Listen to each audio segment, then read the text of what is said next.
Percentage का tax based question देखते हैं आज हम क्या दिया हुआ है क्वेश्चन में हमारे कि if the income tax is increase by 25%, the net income is reduce by 2%, what is the rate of income tax. तो हमें पता है कि जो नेट इनकम होती है वो हमारी इक्वल होती है total income minus income tax के।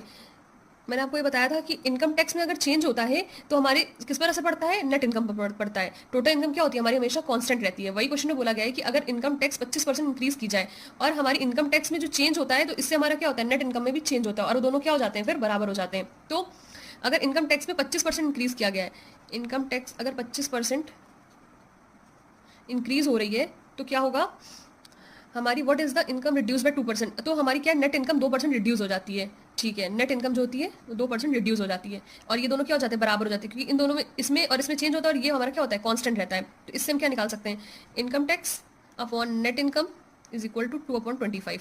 ठीक है, अगर हमारी नेट इनकम 25 है तो इनकम टैक्स क्या है, 2 है। अगर हमारी नेट इनकम 25 है और इनकम टैक्स 2 है तो टोटल इनकम कितनी हो जाएगी हमारी, 27 हो जाएगी।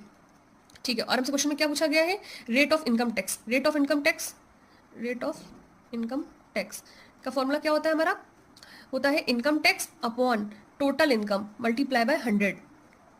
तो क्या हो जाएगा 200% अपॉन 27। इसको आप डिवाइड करिएगा तो आ जाएगा 7.4 समथिंग %। ये हमारा आंसर हो जाएगा। रेट ऑफ इनकम टैक्स यही आ जाएगी। Thank you for watching, please like share and subscribe my channel.